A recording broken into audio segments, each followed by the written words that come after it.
Senhor presidente, senhores integrantes da mesa, senhores deputados, senhoras deputadas. Mas eu venho aqui hoje para falar a respeito de uma instituição da Polícia Civil. E a necessidade de continuar a nossa defesa por uma segurança pública que atenda bem a população ao tempo em que seja capaz de elucidar os crimes. Eu quero falar aos senhores e senhoras e a quem nos ouve sobre o estado de calamidade que se encontra a nossa polícia científica, deputado Fernando. Bem verdade que recentemente restou, sendo entregue pelo governo do estado, uma bela sede lá no Tarumã, que abriga a administração da Polícia Científica e do Instituto Médico Legal, deputado Jacovós. Antes de mais nada, eu quero destacar para os senhores compreenderem que a Polícia Científica é hoje um órgão autônomo da Polícia Civil e, evidentemente, também da Polícia Militar. E dentro da Polícia Científica, se de um lado temos o Instituto Médico Legal, como responsável pelas perícias médico-legais em cadáveres, partes de corpos, ossadas completas ou não, pessoas vivas, além de exames complementares.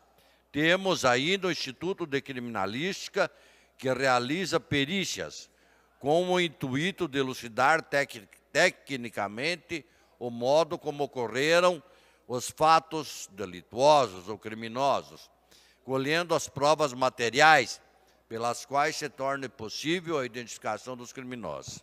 Mas quero fazer uma parte aqui. Eu lembro que, há algum tempo atrás, foi o deputado Tercílio Turini que fez um pronunciamento aqui a respeito de um problema no IML. E ele estava bem revoltado, com toda razão. Voltando, ocorre que hoje ainda dificuldades estruturais muito relevantes e falta de pessoal colocam a instituição à beira de um colapso. Eu diria não à beira, eu diria que já está num colapso. É lamentável o estado de penúria de diversas sedes do Instituto de Criminalística e dos IMLs no interior do estado. Em Ponta Grossa, o IML funciona no container, bem dito aqui pela deputada Mabel a semana passada.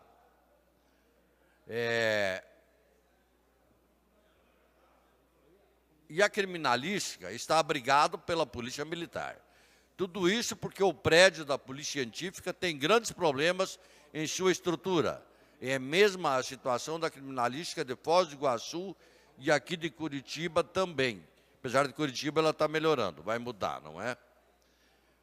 Outro grande problema é a falta de pessoal. O reflexo direto, já apontado por um estudo da própria Polícia Militar, coronel e soldados, que as equipes de criminalística demoram pelo menos 3 horas para chegar ao local do crime. É evidente que essa demora é pela falta de boas viaturas, de estrutura, pela falta de mais institutos de criminalísticas no estado todo, não é? Então, por isso que a Polícia Militar, que dá aquele primeiro atendimento, sabe dessa situação caótica também. Isso devido ao acúmulo de trabalho e às grandes distâncias que esses profissionais percorrem. E nesse período ficam retidos na cena do crime os policiais militares, policiais civis, guardas municipais e por aí afora, que poderiam estarem fazendo outras atividades. Hoje, das 23 áreas integradas de segurança pública, que são as AISPs, no interior do Paraná, o IML tem apenas 18. A criminalística tem apenas 10, exigindo que se desloque por longos e longos quilômetros para prestar uma atenção. Deputado, Vossa Excelência tem 1 minuto para concluir. Ou fala no horário do PSD, no liderança. uso no PSD. Para retornar à sua base e produzir aquilo que é sua função, que é o laudo pericial. E esse cenário é um dos grandes responsáveis, às vezes, pelas impunidades. porque sem a perícia oficial, o delegado, o Poder Judiciário, o Ministério Público não podem prescindir de um laudo pericial oficial, não conseguem, às vezes, a condenação do autor do crime. Senhores deputados e senhoras deputadas, é lamentável a situação de um quadro de servidores valorosos, com uma formação extremamente qualificada, integrantes de uma instituição fundamental para a elucidação de crimes, possam estar nesta situação.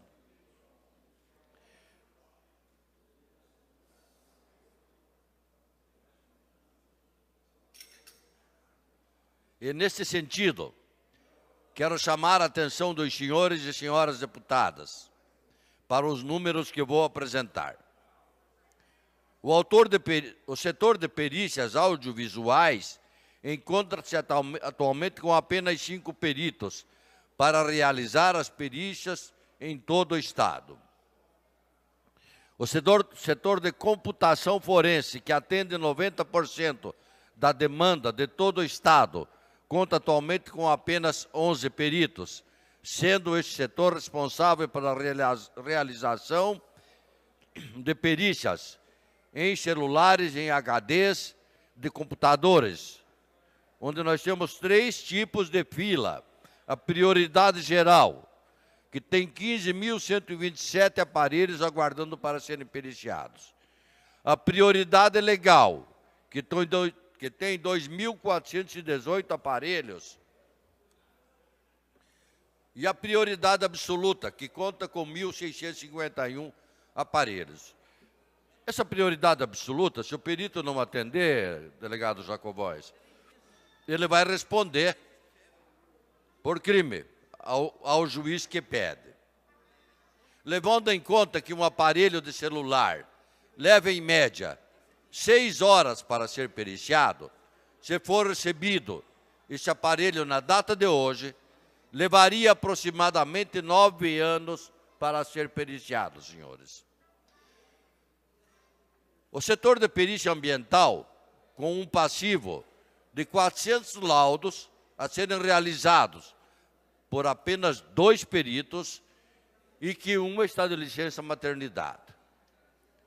O setor de perícia em veículos, isso é importantíssimo, senhores, conta com apenas um perito para atender Curitiba, região metropolitana, e que vai até a subdivisão de União da Vitória e São Mateus do Sul, tendo hoje um total de 200 perícias para serem realizadas, aguardando para serem redigidos competentes laudos dessas 200 perícias. A situação dos veículos, senhores deputados, talvez seja a pior de todas as áreas, pois imagine o cidadão que tem o seu veículo roubado e tenha alguma adulteração, e ele usa esse seu veículo para o seu trabalho. Ele vai ficar aguardando muito tempo por essa perícia, pela falta de profissionais. E o veículo vai ficar lá na delegacia, deteriorando, não podendo ser utilizado para o trabalho.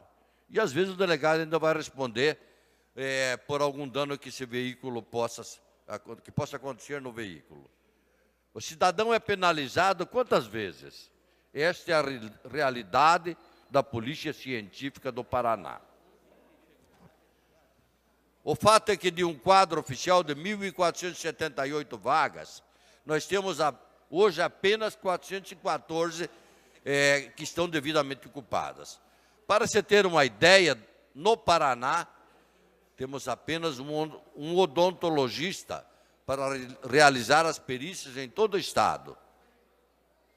Por toda essa realidade que não encontramos uma resposta, e às vezes pela demora na apuração de um delito. Hoje mesmo eu estou enviando um pedido de providências ao governo, solicitando construções de IMRs no interior, de criminalísticas, e que também sejam chamados novos servidores através do concurso, de um concurso já homologado, e que, evidentemente, sejam feitos outros concursos para outras carreiras, tanto da Polícia Científica, tanto quanto da Polícia Civil e Polícia Militar. Mas antes de encerrar minha fala, eu quero afirmar a confiança que eu tenho no governador Carlos Ratinho Júnior para mudar essa realidade. Delegado, só uma parte daí. Só um pouquinho. Tudo a seu tempo, com a urgência que o caso requer. Precisamos ter uma polícia que queremos. Pois não, deputado? Só complementando o belo discurso que o senhor fez aí em relação à nossa gloriosa co-irmã, a Polícia Civil. O Instituto de Identificação de Foz do Iguaçu foi colocado em um container provisório que já não é mais provisório, já criou raiz. E os nossos bravos guerreiros da Polícia Civil de investigação, que teria que fazer o trabalho de investigação na rua, já estão mais de 10 anos e não conseguem fazer o belo trabalho porque são sobrecarregados com papelada, ofícios e tudo mais. Então, a minha região da fronteira, onde aumentou muito o número de furtos de veículo, roubos, droga, tráficos, onde requer uma maior atenção, questão de investigação da parte da Polícia Civil, não consegue. Aí passa a Polícia Civil por incompetência, para o povo achar que é a Polícia Civil que não quer. Mas é a sobrecarga de trabalho em cima e tem que sim renovar a equipe para colocar sangue novo mais, porque os policiais que estão lá, além de não estar 10 anos na função, com vários processos, justamente devido à profissão que o senhor sabe muito bem que não é fácil. Mas parabéns por o senhor ter lembrado dessa situação e o senhor pode contar comigo aí. Tamo junto. Obrigado, deputado. Sua colocação é muito importante, sim. Nós conhecemos também essa estrutura lá de Foz do Iguaçu. Agradeço a parte. É importante porque o senhor é da região, o senhor conhece, o senhor sabe como está funcionando. O senhor sabe dos problemas que tem os servidores, às vezes, para tentar conseguir uma melhoria ou, às vezes, até uma viatura para que possam atender melhor ao cidadão. Era isso, senhor presidente.